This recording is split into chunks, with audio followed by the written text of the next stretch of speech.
Thank you very much, and good morning for all of you who joined us to this discussion at the Budapest Global Dialogue. Thank you, and again, without further ado, we are about to start the conversation. But if you just allow me to have a comment, I think directing a conversation between one of the key persons of the foreign policy of Hungary and one of the can I say our times Machiavelli, or the apostle of realism today, is of course an honoring job, but also a very humble exercise.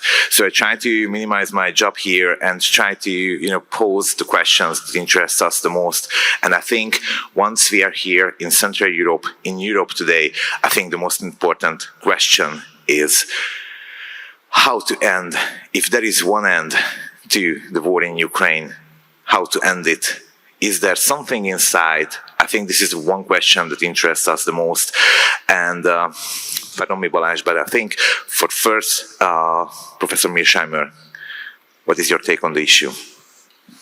My view on how to end the war in Ukraine is that in an ideal world, you would end it diplomatically as soon as possible, and you would reach a meaningful peace agreement. In other words, a lasting peace agreement. I don't think that's possible, and obviously I don't think that's going to happen. And the reason is that the differences between the Russians on one side and the Ukrainians plus the West on the other side are so profound that there is no deal to be had. The Russians have three central demands that are basically non-negotiable. One is that Ukraine and the West recognize their annexation of the 4 oblasts in the east plus Crimea. Number two, that Ukraine be a neutral state, which means it can't be in NATO and there can't be a Western security guarantee.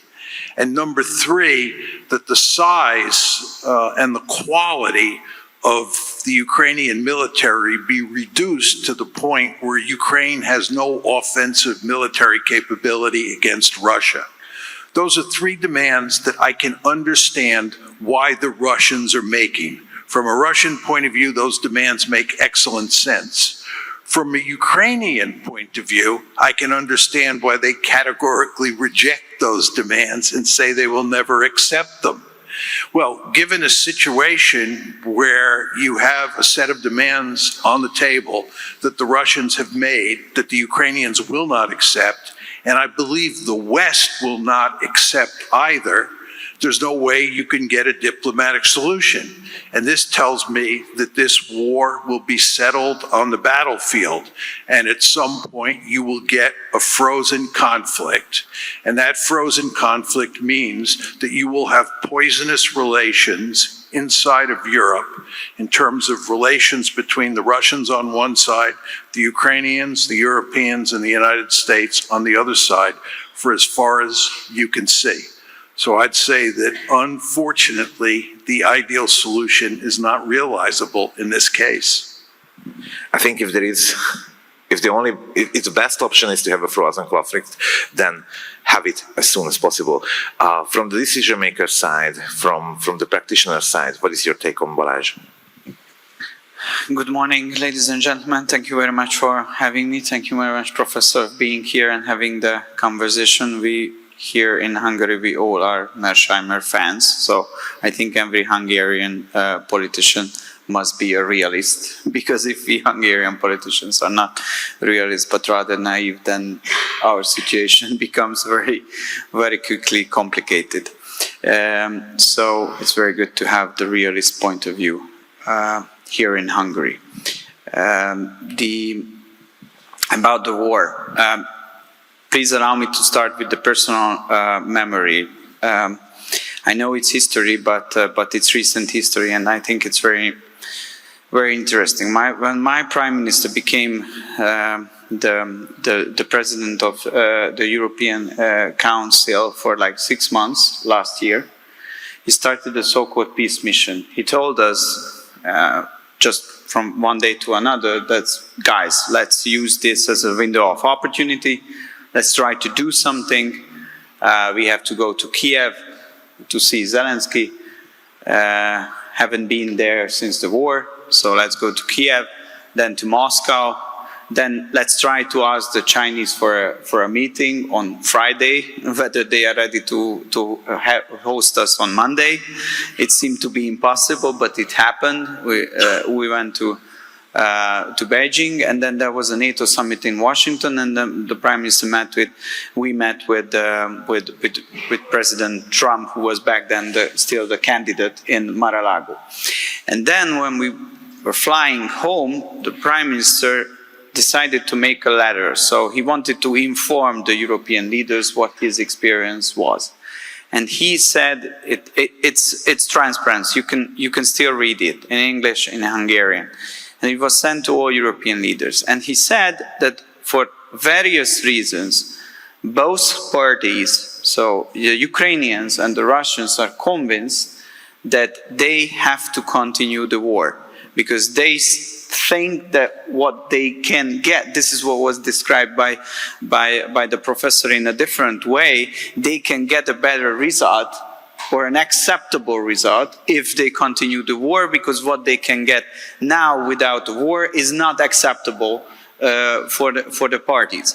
So if you have a situation like this, it's obvious that you need to have outside mediators, big guys in the room who are putting pressure on these war parties and trying to convince them that it could be the other way around as well, and the decision should be made by them, but they have benefits if they accept the reality and get back to the table of diplomacy.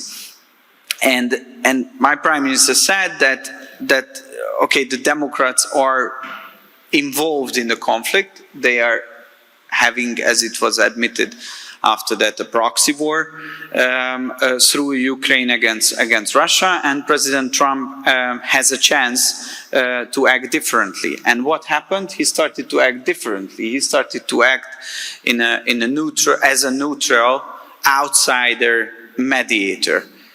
According to our understanding, this is a good starting point. This is a good position, and this is still a window of opportunity that the international community together can put pressure on, but I'm talking about diplomatic pressure on both sides to sit down and try to achieve something. My major, I don't know whether it's possible or not. I accept the pessimistic analysis of the professor, but I still hope for a more optimistic scenario. What concerns me is that the West is not united. So I think that the Europeans now having a very bad role in that situation, because rather supporting the United States' new initiative, they are still involved in the conflict, and they are still acting in favor of one player or one party, the Ukrainian party, and they still want to continue the war based on their own calculation and based on the Ukrainian calculations. And what is happening now is Europe is undermining the peacemaking efforts of United States. And still what is happening on the battlefield is a horrible story. Like hundreds and hundreds of people are dying on both sides for nothing. At the end there will be a solution. I think there will be a frozen conflict, but we don't see the reason why this bloodshed is happening on a daily basis. So we as Hungarian politicians and the country which is represented in the European Council, we are very much concerned that despite all the difficulties which were very precisely described by the professor, there is still a chance to achieve something through diplomacy, but Europe is not playing in its role in that. And I think it's very shameful. Could I make one additional point? Please do that. Just to add to what Baljas has said, it's very important I think to understand that from the Russian point of view, what's happening in Ukraine is an existential threat. The idea of moving NATO into Ukraine is considered a threat to Russia's survival. Many people in the West find that hard to understand. On the other side, from Ukraine's point of view, what Russia is doing inside of Ukraine is seen as an existential threat. Obviously, they're taking sacred territory and annexing it, making it part of Russia. This is obviously an existential threat. So in the West, what you find is a lot of people are looking for bargaining space between the Ukrainians on one side and the Russians on the other side. There's no bargaining space there because you have two countries that think they're dealing with an existential threat. And then to build on the point that you were making, the Europeans, much less so than the Americans, but the Europeans are steadily reaching the point where they're describing Russia as an existential threat. This is how the Europeans are getting their publics to ante up to build powerful militaries. They're saying the Russians are coming. They're going to conquer all of Ukraine. Then they're going to conquer Eastern Europe. Then they're going to conquer Western Europe. Again, the Russians are an existential threat. So once you get into a world where all the players think the other side is an existential threat, there's no bargaining space. And this, again, is why I think this is a hopeless situation in terms of coming up with a solution of a political sort, and why I think it'll be settled on the battlefield. If I may join to the point what was made by the professor, and again get back to the 6 months presidential term as a European Council leader of Hungary, our biggest achievement in that 6 months period of time was the Budapest Declaration, which was the first declaration after the European parliamentary elections and the establishment of the new institutional leadership in Brussels, when all the member states agreed to give a mandate to the institutional leaders that in the upcoming 5 years term, they should focus on restoring European competitiveness. This was the takeaway of the Budapest Declaration, that guys, according to the Letta report, Draghi report, we are in serious trouble and we have to change that course. And for this reason, your job is to focus on restoring European competitiveness. And what happened since then, and what is happening since Trump was elected and the American position changed in Europe, no one is anymore talking about competitiveness. Everybody is talking about the rearmament of Europe, but through Ukraine. And as it was described by the professor, the war machine and the war propaganda is very visible, because the political elite of Brussels, they desperately want to convince the European people that they are under an existential threat and they have to accept that their living standards are going down because they have to finance Ukraine.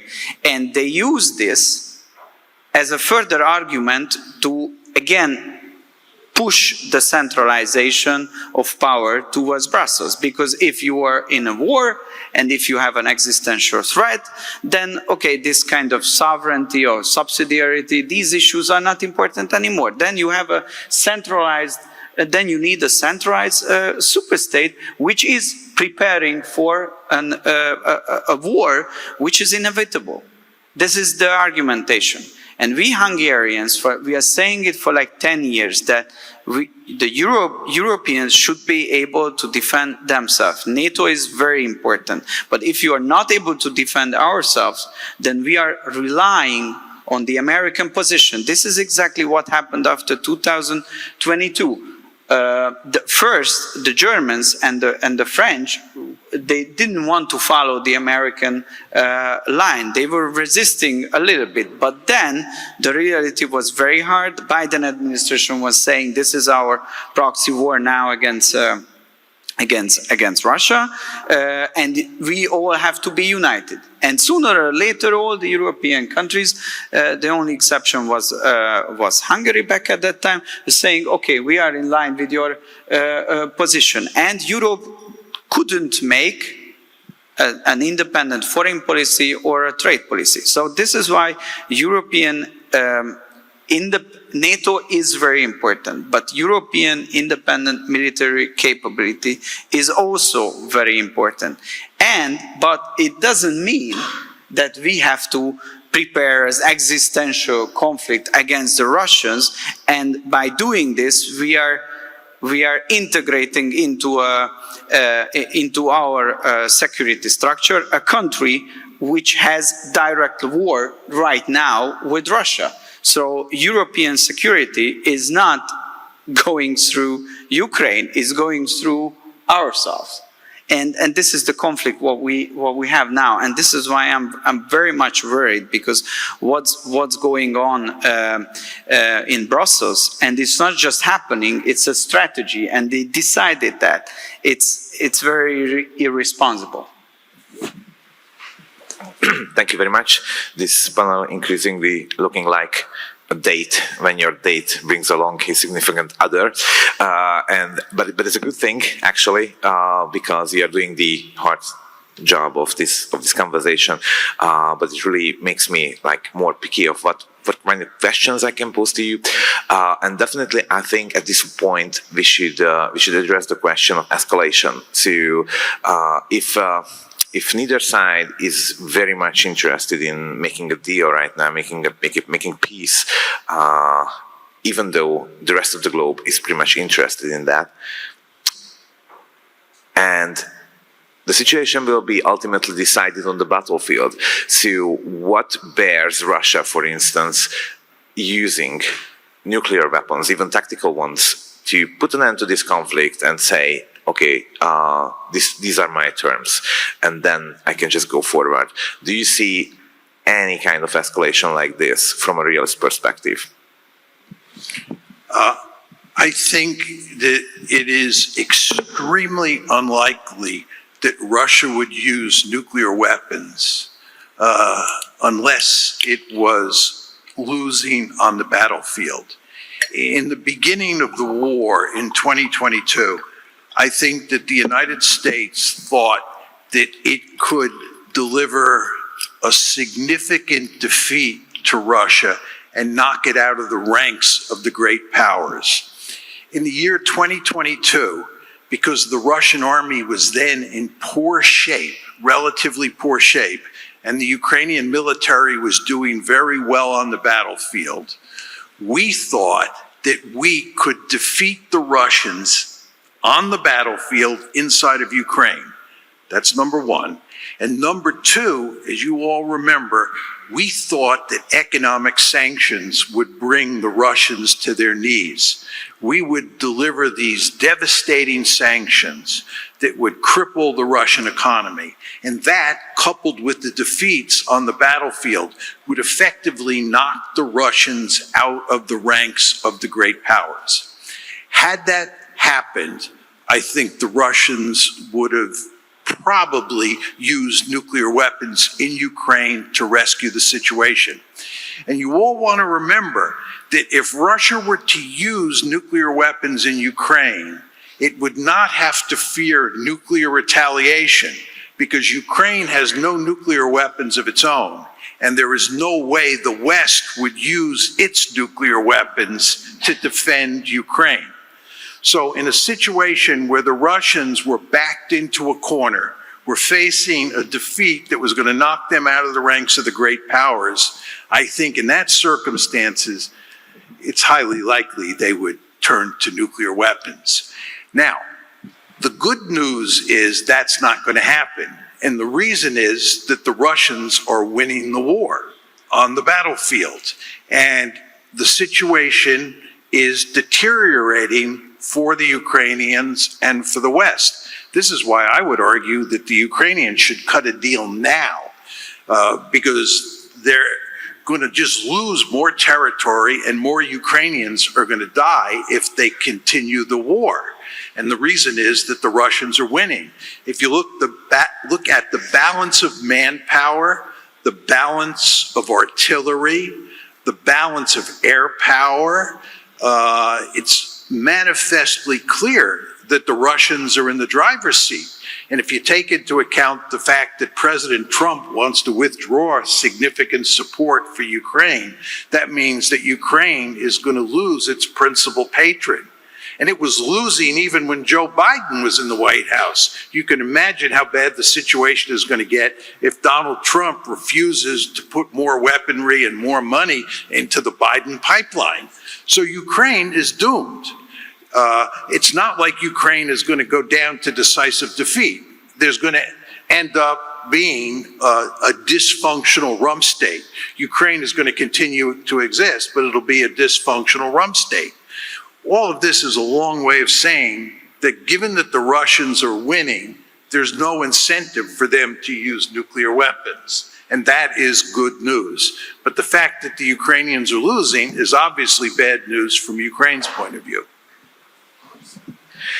What do you think, Balázs, about the potential escalation? I think there is now a very heavy European discourse about, supporting Ukraine, even against, for instance, American attempts at making a peace deal, or at least pushing the sides to this direction. And there is something that we can also label as warmongering.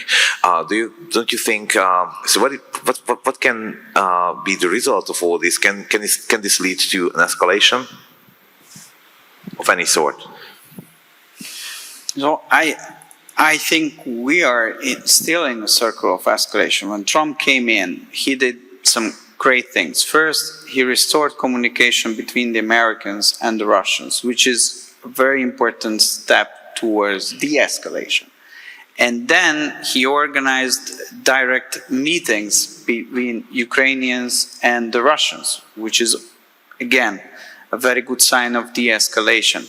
And there was a prisoners exchange, very short-term ceasefire, changing the dynamism, but it seems like I don't know whether it's because of the Middle East, the new conflict coming in and being the top priority now, or it has another reason. But these days it seems that this circle of de-escalation stopped and it went back a little bit. So attacking the nuclear triad of Russia, speeding up the process of EU accession of Ukraine, which is, I think, also a security issue because European Union is and basically it's a cooperation of based on economic fields, but now the European integration has a security element as well. And why the Western liberal elites want to integrate Europe into the European Union? Obviously, because they want to use that money channels to transfer funds and military support to Ukraine to further go with the war. So in this respect, EU accession and this speeding up process is also a circle of escalation. So I'm still worried, and you know, for us Hungarians, it's not just about mathematics and rational calculation of responsible nuclear powers and special type of game scenarios. But I was born in '86, and '86. I don't remember, but my family told the story that there was the Chernobyl nuclear catastrophe, and I couldn't eat any fruits and vegetables for like months. And so this is a memory which has every Hungarian family. That means that something terrible could happen on the territory of Ukraine. A nuclear accident can happen, and it has a very dangerous and very devastating consequence of the everyday life of the Hungarians. So if there is a tiny little chance of this happening again, I think all Hungarians, in a very reasonable way, they say that we shouldn't go to that direction. We should stop and turn around and get back as fast as we can. So it's and this kind of small or medium-sized Central European country perspective, so new nuclear army perspective, it's different, it's more personal, it's more existential. It's not just a calculation between the big powers where they look on the map and they know this is one front line where we use our leverage over the others, they use their leverage over the others, and here are the people. and those people are dying in Ukraine. We all have relatives, and we still remember what happened in '86. But everybody was terrified when the news came that something nuclear happened in Ukraine. So this is, from our point of view, also an existential issue. But for us, not the war, but the peace is an existential issue. Can I make one additional point just on the whole subject? Would be lovely. I think it's very important to emphasize that President Trump is a lot like Prime Minister Orban in two ways. Number one is, I think both of them appreciate Russia's position and want to have good relations with Russia and want to shut down this war as quickly as possible. So I don't think there's a lot of daylight between the views of Prime Minister Orban and President Trump on the whole Ukraine issue. But the second point is, President Trump is surrounded by a national security community in the United States that is remarkably hawkish and goes to great lengths to undermine his approach to dealing with Ukraine. And I think the situation is similar here in Europe, and that Prime Minister Orban and Hungary more generally is surrounded by a number of European states. But not the people around Prime Minister Orban. Yes. The people in Brussels, so I want to save my job. Yes, that's what I meant, the people in Brussels. And I think, just to go to the American case, I think one of the problems that Trump faces is that there is huge resistance inside the United States. There's also huge resistance inside Europe, leaving aside Hungary, to reaching any kind of accommodation with the Russians. This is why I find it hard to believe that Trump could accept Russia's demands. He'd be crucified inside the United States, not to mention inside of Europe. Okay, but staying with the issue of realism, and just speaking on what you said, Professor Mearsheimer, about this discourse in Europe, which is like, let's say, pro-war or pro-Ukraine, is there any realist attitude behind it? Is there anything that you can identify as that this is why they do that? This is not something in the territory of ideology, let's say, or behavior, but rather realist approach. Is there anything in European attempts of a military build-up that is good for Europe? Well, let me just say a few words on realism in Europe. I used to say during the unipolar moment that Europe was a realist-free zone. There were no realists in Europe. I hardly got invited to Europe, and when I got invited to Europe, I was treated like a dinosaur. And the reason was very simple. Liberalism and a liberal foreign policy was the way the vast majority of Europeans thought about the world. Many of you probably, or many of the younger people in the audience probably find this hard to believe, but that was the case during the unipolar moment. And we adopted a very liberal foreign policy. You want to understand that NATO expansion into Eastern Europe, which starts in 1994, that's when the Clinton administration decides to expand NATO. 99 is the first tranche. That, of course, is when Hungary is brought in. 2004 is the second tranche. it was not aimed at containing Russia. It was aimed at spreading the Western liberal order that had sprouted up in the western part of Europe during the Cold War towards the East. It was a very liberal foreign policy. And a number of realists argue, people like me, people like George Kennan, right, and numerous other people, including the Secretary of Defense, the Chairman of the Joint Chiefs of Staff, this is in the 1990s, that if you move NATO eastward, and especially if you went into Ukraine, the Russians were going to react. This was basic realist logic at play. And the fact is that the Clinton administration, the vast majority of Europeans, refused to accept that logic. They thought about the world in very liberal terms. This is one of the principal reasons that most Europeans today and most Americans today fail to appreciate the fact that Russia sees NATO expansion into Ukraine as an existential threat. Any good realist would understand axiomatically that if you take a military alliance that was a mortal enemy of the Soviet Union during the Cold War and you march it up to Russia's doorstep, the Russians are going to be scared. They're going to be really scared and they're going to react. That's a realist world view at play.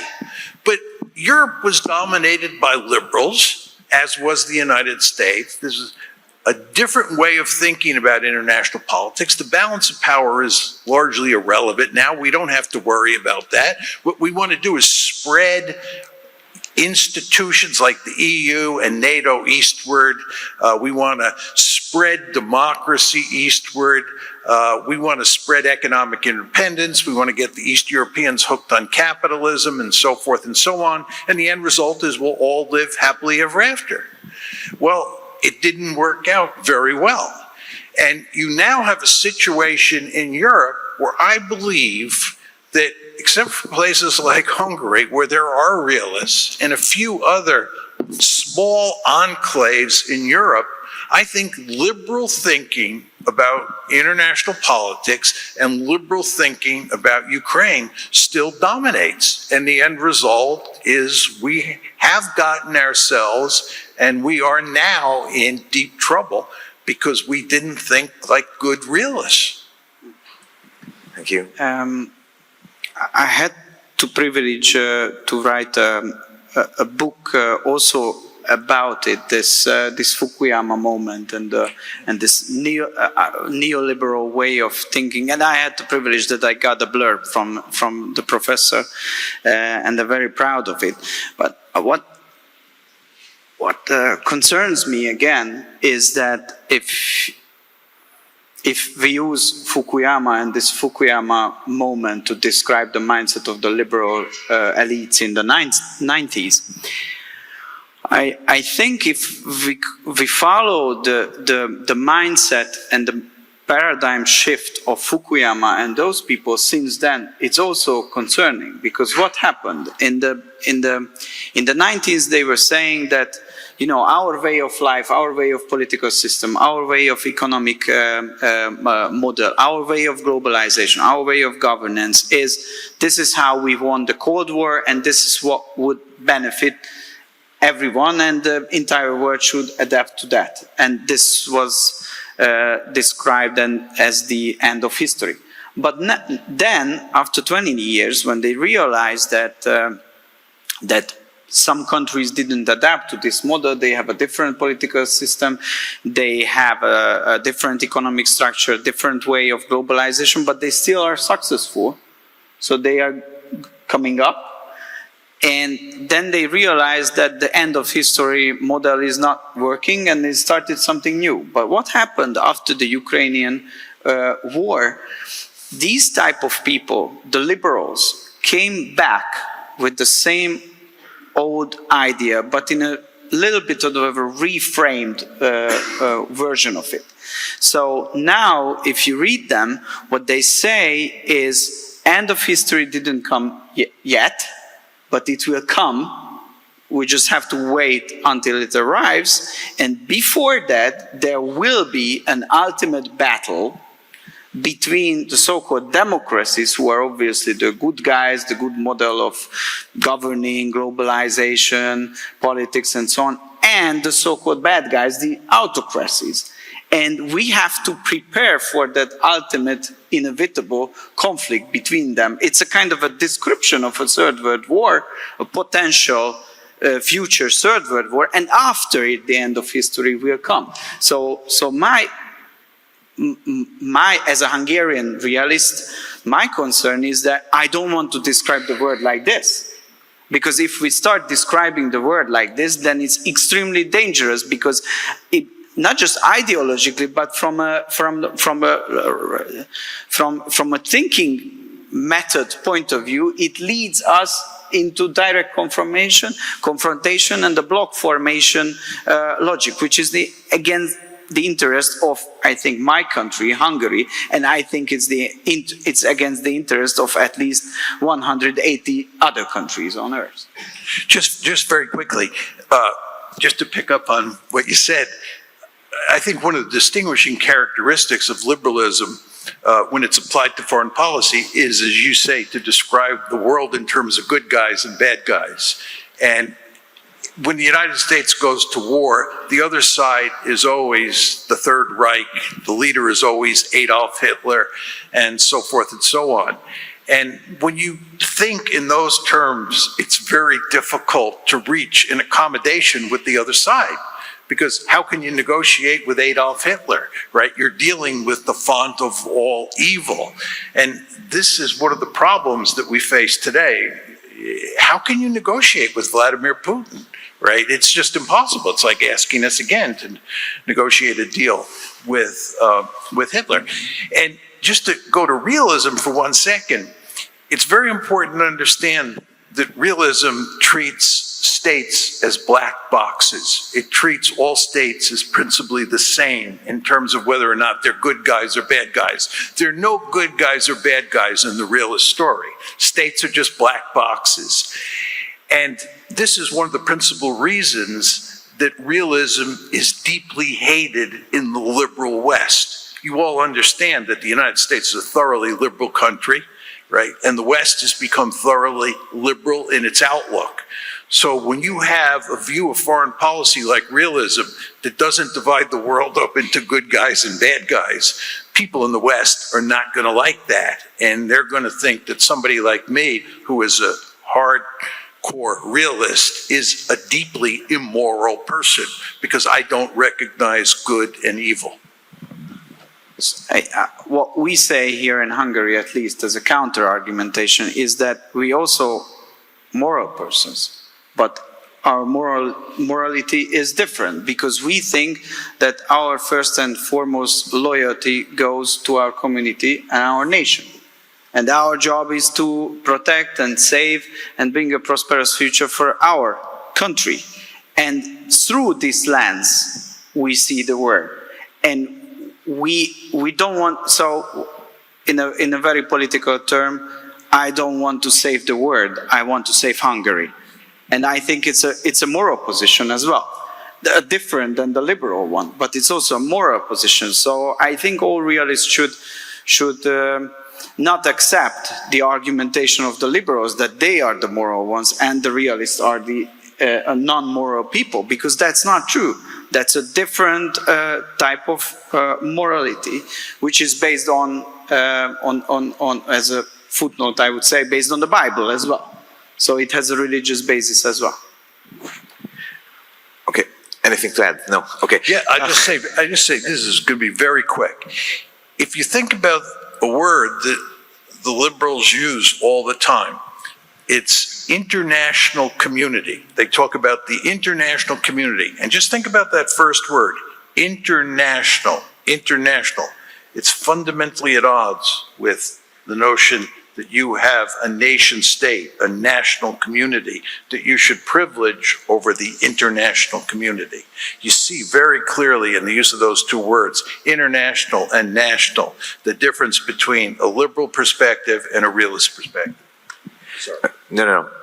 So can I translate? So the reason why Europe is doing this policy is because they are locked in the liberal thinking. And so for me, it's always hard as an analyst, it's hard to bring home the fact that people just think in a bad way about their interests. So, but again, it sounds very plausible. But we are short on time, and I think we should jump. We have like 10 minutes left. One of my concerns about realism and what's happening in the world, what's happening in Europe, what's happening in Hungary, is how can one pursue a realist foreign policy? Is realism something that you actually pursue, or realism is like a straitjacket? You can't do anything else but to act at the end of the day as a realist. And if not, and if realism is a choice, then how do you make this choice? What is your take on this, Professor? What would you advise to Hungary if you were, nominated as an advisor? Let me make two sets of comments. Talk about realism in general, and then just say a few words about Hungary. You want to understand that during the unipolar moment, which runs from roughly 1991 when the Soviet Union collapses to about 2017, during the unipolar moment, there was only one great power by definition on the planet, and it was the United States of America. So you had no great power competition. You can't have great power competition when there's only one great power. And that was a period when the United States could act as a liberal state and not a realist state in the world arena. Because again, there were no great power politics. And we did very much act like a liberal great power. That world went away in 2017. We now live in a multipolar world. And what we have not talked about is the rise of China. It's very important to understand that China is a peer competitor to the United States. And once you're back in a world where there is great power competition, right, a country like the United States, when it's dealing with those other great powers, has no choice but to act like a good realist country. Now, what the United States is now doing vis-a-vis China is acting like a great power traditionally does. It's acting in a very realist way.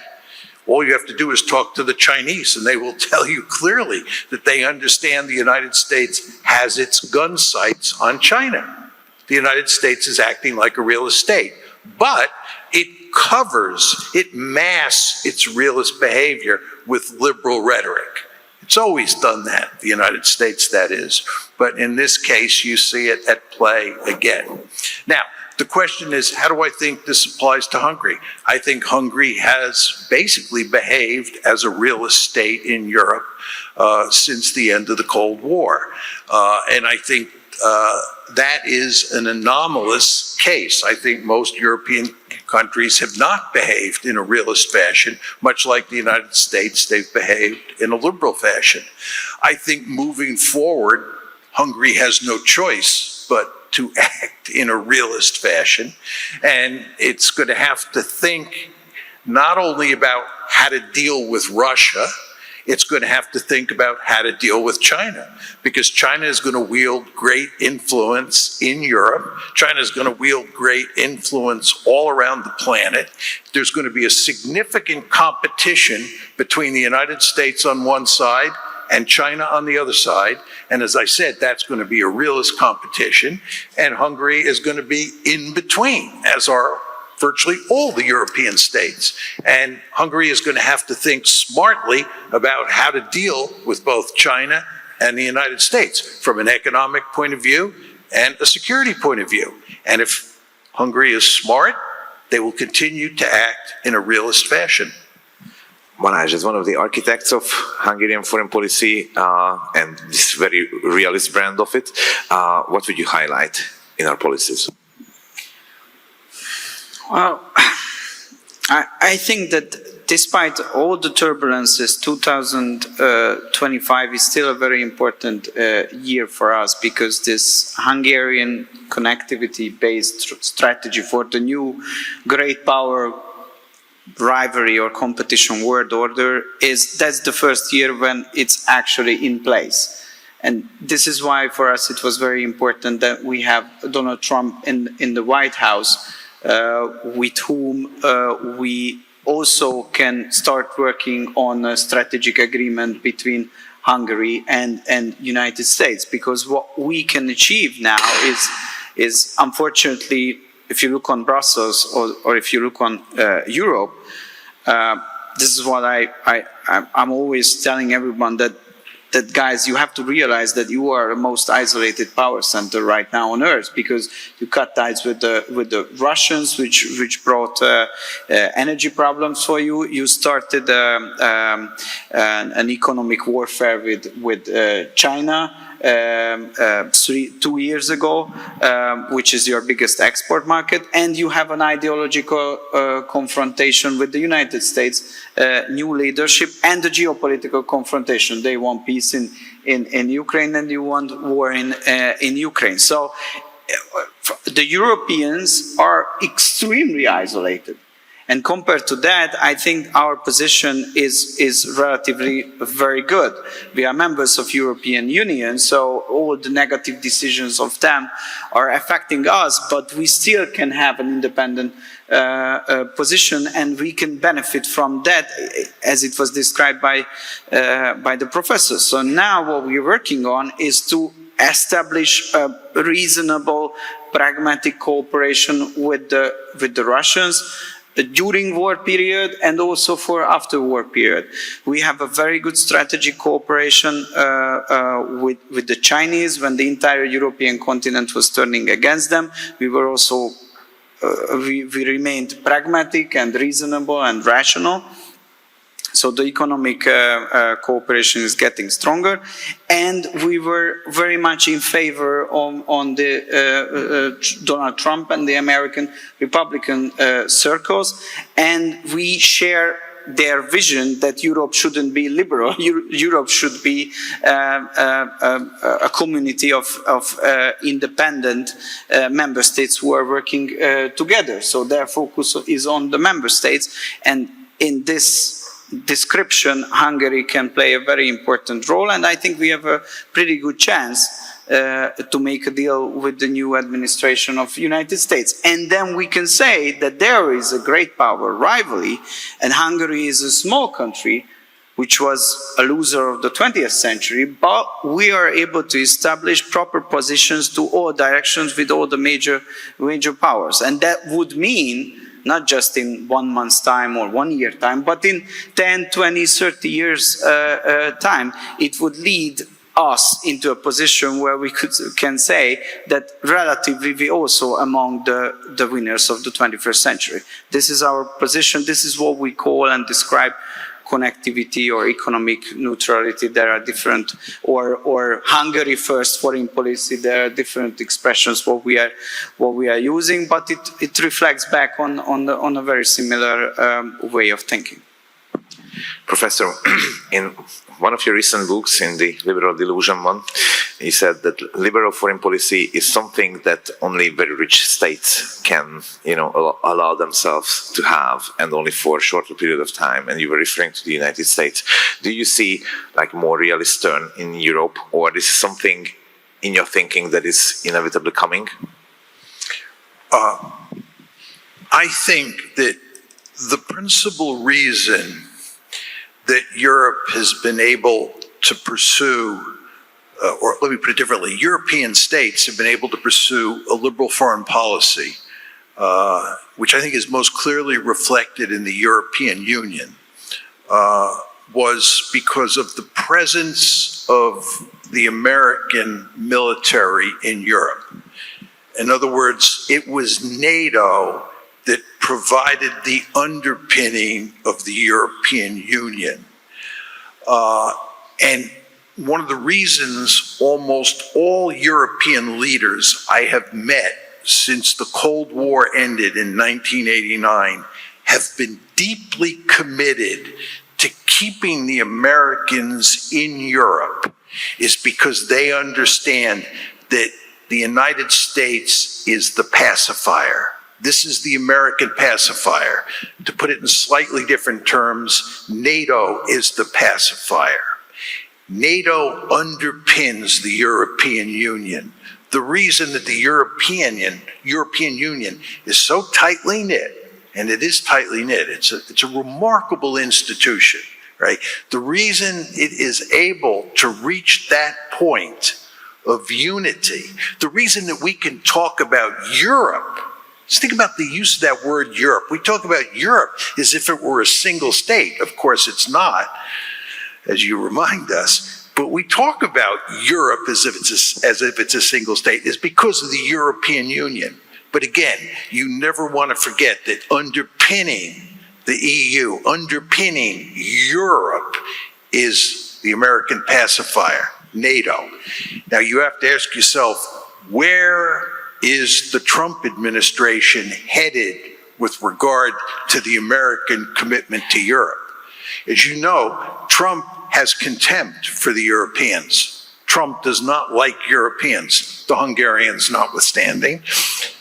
And Trump would like to greatly reduce the American military footprint in Europe, right? And I believe if Trump was free to act, he would put an end to the American commitment to NATO, right? And you also want to remember that the rise of China and the fact that China is a peer competitor creates the famous pivot to Asia. And you all know that if you pivot to some place, you pivot away from another place. So pivoting to Asia means, in good part, pivoting from Europe. That has not happened yet because of the Ukraine war.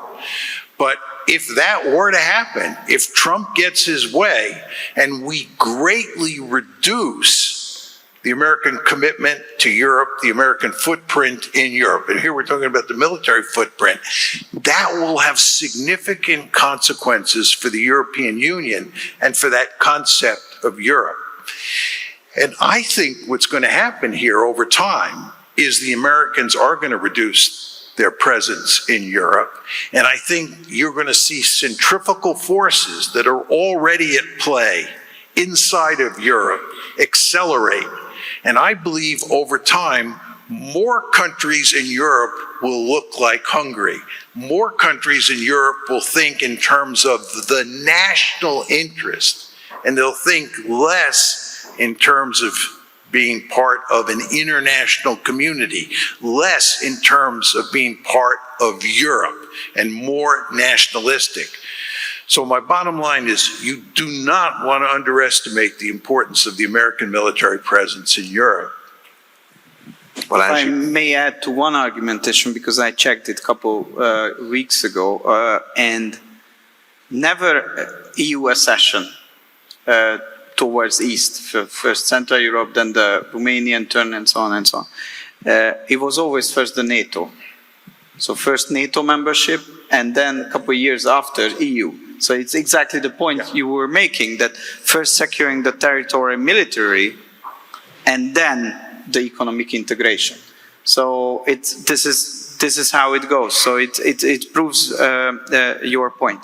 My problem is that since the Brits left the European Union, and since we have serious political power decay, let's put it that way, in Germany and in France, who are the two major forces of managing the European integration. Now, the so-called unelected, and it's not a political term on my side, it's a rational description on them. So unelected bureaucrats and leaders, they are dictating and or trying to dictate the policies. And their idea is that the only way to make Europe successful again is that they have to do something with the war. So they have to increase military production, which would increase GDP. And for this reason, they have to spend more. And they have to further having joint loan project. And to manage this, the joint loan project and the joint military production towards Ukraine, the only way to do it is further centralization of the power and get rid of those nation states who are arguing in favor of a different strategy. So what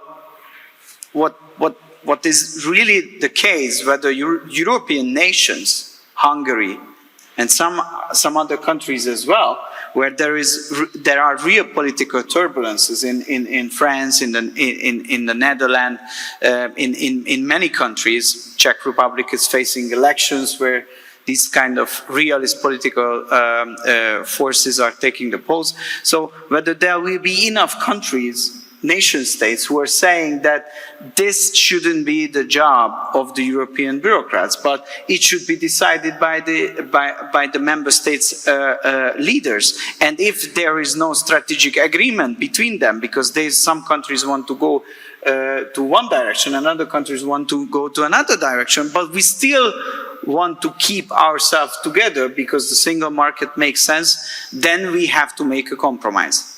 But first of all, the national side, if I may put it that way, the side of the nation of Europe, they have to show strength in politics to push back of this liberal joint loan projects, centralization, and fueling the war strategies. So we have to have an alternative, and we have to push back in every country. This is why the upcoming elections, both in Hungary and both abroad, are critical ones.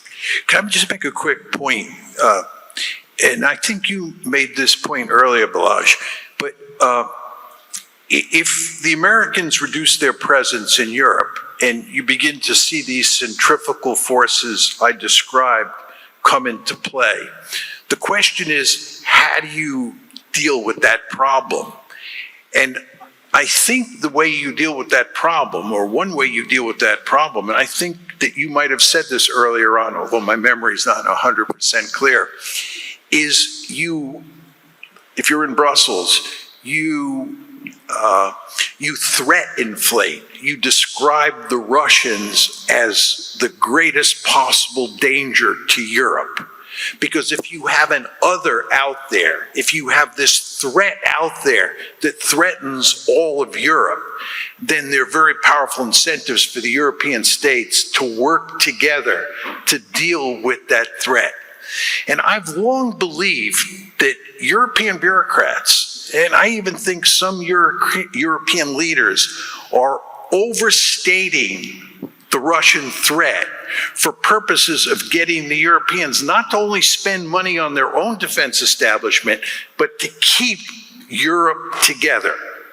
And of course, if I'm right, and if that's what's going to happen here, and the European establishments are going to threat inflate, that's just going to make the relations between Russia and Europe more poisonous, not less poisonous with the passage of time. Okay, we are very short on time, but maybe one last question from my part, because maybe we'll not be very much castigated if we run a little lengthier. So the word of liberalism is getting to an end, or it is a more realist word that is coming. Do you see, for a country like Hungary, is it more like an opportunity or more like a threat? Should we embrace opportunities, or should we be more, cautious? And please try to be succinct. Sorry, sirs. So, what is your take on that? Well, I think that if other countries become more realist in their outlook, it makes it easier for Hungary to work with those countries, which I think is all for the good. I think one of the problems that Hungary has had over probably the last 20 years is that Hungary has been out of step with the rest of Europe. Hungary has thought about the world more in realist or nationalist terms than its fellow European countries, and that creates all sorts of problems. But I think that world is going away, and I think as time goes by, more and more European states will think in realist terms. Is that necessarily a good thing? I'm not sure. The problem here is that during the unipolar moment, Europe was a remarkably peaceful place. And in a way, it's depressing to think that that's going to go away. If you think about the Ukraine war, it's absolutely horrible what's happened in Ukraine. And it would be nice if we could go back to unipolarity, we could go back to a period when there was peace in Europe, or there was peace in Europe for the most part. But what I'm saying here is that if you think about the situation in Europe today and you think about the situation moving forward, realism is going to become more relevant because Europe is going to be a less peaceful place. And although I think it's important to think in realist terms, it does not warm the cockles of my heart to think that Europe is going to be less peaceful in the future than it was during the unipolar moment. Say something optimistic, Balázs, please. I'm optimistic. I think it's a great opportunity for Hungary, and it's already paying off, and it will pay off in the future as well if we are able to remain stable and united on this policy. And sorry, Professor, I have to say I have to defend realism from you as well, because I think the realist way of understanding of the word, or if we are not talking about foreign policy but more from an ideological point of view, I would describe it the national conservative way of thinking, is the only way, I think, in this new world order how you can prevent war. Because based on the liberal ideology or indoctrination, it's impossible to imagine that you can prevent war. Because you are the good guy based on your own principles, you are morally superior, you have your interests, and you want to force them on the others, whether they like it or not. So I think this realist point of view, when you make a calculation on the costs and the consequences of the war, the potential negative change on the power structure, and where your basic logic is that we are not superior than others, and we are just the same, we should be in a way tolerant towards each other. That's the only concept, I think, what could work in the 21st century, and using that concept in international politics, we have the possibility to prevent war. And I would warn everybody that when we had the unipolar moment, we also had some wars based on the unipolar peace period. We Hungarians shouldn't be warned on the Balkans War, Iraq War, and there are many other examples. So it's not the case, not even in Europe, that during the unipolar moment we didn't have, okay, we Hungarians were not suffering and not engaging, luckily, in a war. But I think if we remain on the track of liberal internationalism, as it is argued by Fukuyama and those kind of people, then we will end up sooner or later in a direct war confrontation, as it happened with other European countries who signed up to the proxy war against Russia in Ukraine. So I think if we take seriously that during that transition period of the world order, we want to de-escalate and we want to prevent confrontation, realism and national conservative thinking and description of the world order is the only way out. No strike back. Or anything to add at this point? No, I agree. What has been said about realism, for sure. There's no question that liberalism, as I wrote in The Great Delusion during the unipolar moment, led to lots of trouble. It led to the disaster in Russia, for sure. So I don't deny that. My only point was that the fact that Europe was relatively peaceful, and I agree it wasn't 100% peaceful, but that it was relatively peaceful during the unipolar moment was a good thing. And I do agree that pursuing a liberal foreign policy ultimately undermined that situation, for sure. We have agreement. Okay, it's a great agreement at the end. I've been enjoying facilitating this conversation very much. Realists maybe dinosaurs, but believe me, dinosaurs are cool, and it's great to talk to them. And thank you very much for joining us to this morning conversation. And I encourage you to take part in the other discussions during the whole day, and also to grab Professor Mearsheimer or Political Director Orban for conversations in the corridors. Thank you very much for your attention, and have a great day.